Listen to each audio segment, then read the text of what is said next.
Olha, tenho 47 anos e devido a um câncer de endométrio, retirei ovários, trompas e útero. Caí de vez na menopausa. Estou com sintomas desagradáveis, insônia, fogacho, alteração de humor e muito esquecida. Devido ao câncer, eu devo repor hormônios? É a interrogação dela. Essa é uma pergunta bastante delicada, porque ela envolve a análise de vários fatores. Primeiro, não é pelo fato de uma pessoa ter câncer ou não ter câncer que ela está proibida de usar hormônios. Ao contrário.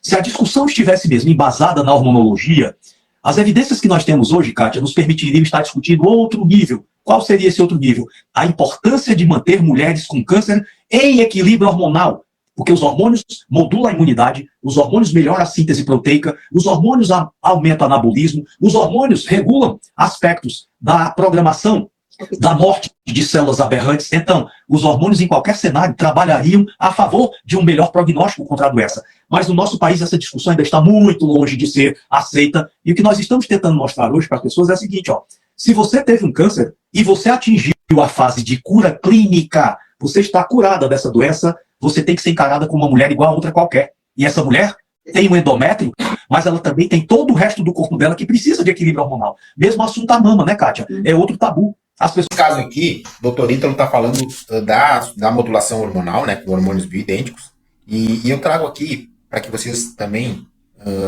se abram para isso, de fitoterápicos, tá, que estimulam a produção de hormônio. Então, lembrando também da suplementação mineral e vitamínica, ela é importante por quê?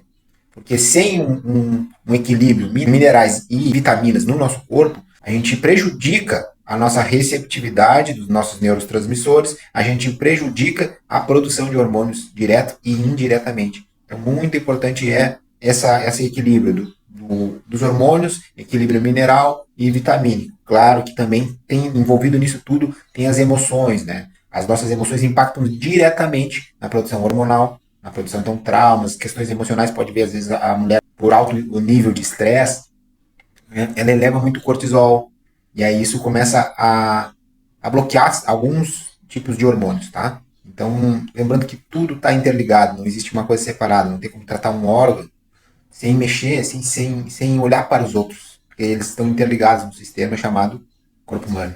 Muitas vezes são proibidas de fazer uso de hormônios porque a avó teve um câncer de mama há 40 anos atrás, ou ela tem uma alteração do tecido mamário. Pessoas, presta atenção aqui uma coisa. Se hormônios tivessem ligação com câncer, a maioria das pessoas que teriam câncer seriam pessoas que produzem muito hormônio. Vocês nunca pararam para pensar como é estranho, como a frequência de pessoas que têm câncer são de pessoas mais velhas, que produzem pouco ou nenhum hormônio? Vejam aqui essa comparação que eu vou traçar para vocês, para a gente tratar esse problema da cancerofobia. A mulher atinge o ápice da sua produção hormonal por volta dos 25 a 30 anos de idade. Pois bem, no ápice da produção hormonal, nós precisamos ver aproximadamente 20 mil mulheres saudáveis para encontrarmos um caso de câncer de mama.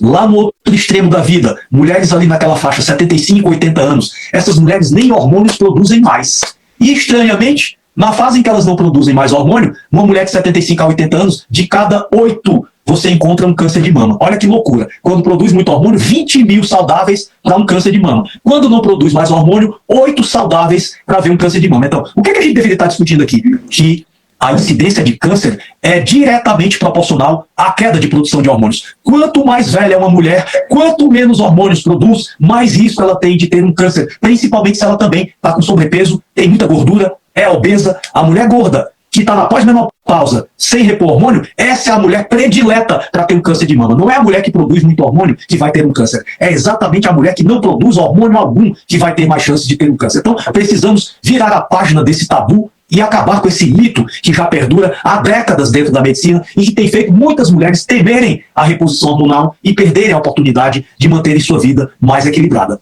O mito que a gente precisa romper aqui: hormônios não estão associados a câncer. Essa é uma associação completamente inexistente e importante. Mais uma vez, nós estamos falando aqui de hormônios, nós não estamos falando aqui de remédios, nós não estamos falando de anabolizantes, de oxandrolona, de estanazolol, nós não estamos falando aqui de contraceptivos, porque essas substâncias, senhores e senhoras, outra vez, não são hormônios, essas substâncias são remédios. Mas a lição que precisa ficar aqui: a mulher pode se beneficiar da reposição hormonal em qualquer idade que esteja.